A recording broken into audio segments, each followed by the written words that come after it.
सरकार में महंगाई आसमान छू रही है। महंगाई इतनी है कि गरीबों की कमर टूट जा रही है, लेकिन सरकार को इससे कोई फर्क नहीं पड़ रहा है। एक तरफ खाने के तेल, डीजल, पेट्रोल के दाम आसमान पर हैं, तो सरकार ने अब बंद फूड प्रोडक्ट्स समेत कई दूसरी चीजों पर जीएसटी लगाकर मिडिल क्लास और गरीबों के जख्म पर नमक छिड़क दिया है। 18 जुलाई से सरकार ने कई चीजों को महंगा कर दिया है। वित्त मंत्री निर्मला सीतारमण की अध्यक्षता में चंडीगढ़ में आयोजित जीएसटी काउंसिल की बैठक में जीएसटी रेट बढ़ाने का फैसला लिया गया था। जीएसटी की दरें बढ़ने से दही, लस्सी, चावल और आटा समेत कई जरूरी चीजें महंगी हो गई हैं। दूध के प्रोडक्ट को पहली बार जीएसटी के दायरे में शामिल किया गया। टेट्रा पैक वाले दही, लस्सी और बटर मिल्क पर 5% जीएसटी लगाने का फैसला लिया गया। अनब्रांडेड प्री पैक्ड और प्री लेबल आटा और दाल पर भी 5% जीएसटी लगेगा। इसी के साथ ब्लेड, पेपर कैंची, पेंसिल शार्पनर, चम्मच, कांटे वाले चम्मच, स्किमर्स और केक सर्विस आदि पर सरकार ने जीएसटी को बढ़ा दिया है।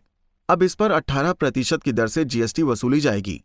इतना ही नहीं, एलईडी लाइट्स और एलईडी लैंप्स पर भी जीएसटी 12% से बढ़ाकर 18% कर दिया गया है।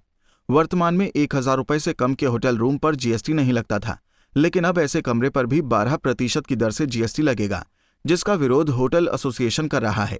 1000 रुपए से ऊपर लग्जरी टैक्स था, उसके बाद सर्विस टैक्स लगा, उसके बाद जीएसटी लगा। 1000 रुपये से टैक्स नहीं था, क्योंकि मध्यम वर्गीय सबसे गरीब होटल वाला 200, 400, 500 कमरा देता है, और ठहरने वाले भी बहुत कमज़ोर व्यक्ति होते हैं। फिर भी 12% टैक्स नाजायज़ है, गलत है। यदि लग जाता है तो इसके संग सबसे बड़ी बुरी चीज़ होगी हमारे साथ कि हमें एक सीए करना होगा जो 10 से 15 रुपये महीने साल के लेगा। एक हमको अकाउंटेंट रखना पड़ेगा, एक कंप्यूटर रखना पड़ेगा। इन सब चीज़ों पर खर्च ज़्यादा होगा।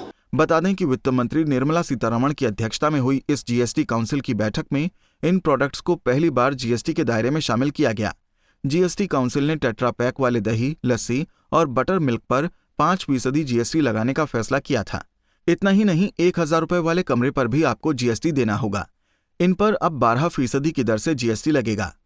देखिए, 1000 रुपये से नीचे भी जीएसटी लगा दिया गया है। 0 से 1000 रुपये तक के बीच में जो टैक्स लगाया गया है जीएसटी, वो व्यवहारिक नहीं है। इससे बहुत सारी कॉम्प्लिकेशंस आएंगी और हर कस्टमर्स इतना आसानी से वो जीएसटी पे करने के लिए रेडी नहीं होगा। महंगाई का तो इस पर मार पड़ेगी। आम पर्यटक जो है उसको पड़ेगी, क्योंकि मान लीजिए अगर कोई एग्ज़ाम देने के लिए बच्चा आया हुआ है या किसी का मरीज किसी नर्सिंग होम्स वगैरह में रुका हुआ है, अब उसको मजबूरन कमरा लेना पड़ रहा है। एग्ज़ाम्स वाला है, उसको सवेरे बेचारे को एग्ज़ाम देना है, और उसका जब बजट ही 500-600 रुपये का है और हमने उसके ऊपर जाके 60, 70, 80 रुपये या 100 रुपये टैक्स लगा दिया, तो उस बेचारे के बजट से तो बाहर हो जाएगा।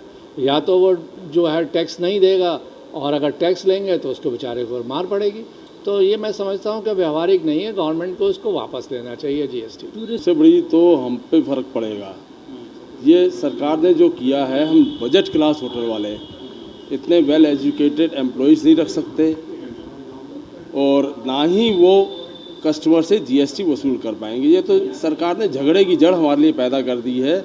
और आप देखना, आए दिन होटल में झगड़े इस बात के लिए होते रहेंगे कि 1000 से कम वाला जो टूरिस्ट है उसके लिए 100 रुपये भी बहुत बड़ी चीज़ होती है। अब जो वो 100 रुपये के पीछे भी लड़ेगा। तो आम पर्यटक की तो मांग की है अभी तक सेंट्रल गवर्नमेंट? बिल्कुल, हमने मांग की है। बढ़ती महंगाई के बीच अब लोगों को अस्पतालों में इलाज के दौरान अधिक पैसे खर्च करने होंगे। आईसीयू के बाहर अस्पतालों के ऐसे कमरे जिनका एक दिन का किराया 5000 रुपए से अधिक है, सरकार इस पर भी 5% की दर से जीएसटी वसूलेगी। पहले अस्पतालों के ऐसे कमरों पर जीएसटी की दरों को लागू नहीं किया गया था। बैंकों की तरफ से भी आपकी जेब को महंगाई का बोझ झेलना पड़ सकता है, क्योंकि अब से चेकबुक जारी किए जाने पर बैंकों की तरफ से ली जाने वाली फीस पर 18% जीएसटी वसूला जाएगा। रिपोर्ट के मुताबिक अरुणाचल प्रदेश, आसाम, मणिपुर, मेघालय, मिजोरम, सिक्किम, त्रिपुरा और बागडोगरा से उड़ने वाली फ्लाइट जो अब तक कर मुक्त थीं, इनमें से सिर्फ इकोनॉमी क्लास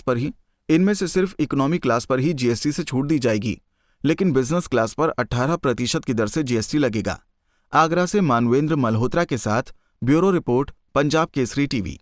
हमसे जुड़े रहने के लिए हमारे YouTube चैनल को सब्सक्राइब करें और नई वीडियो की नोटिफिकेशन के लिए बेल आइकॉन को दबाएं। अगर आप ये वीडियो Facebook पर देख रहे हैं तो लाइक जरूर करें और ज्यादा से ज्यादा शेयर करें। धन्यवाद।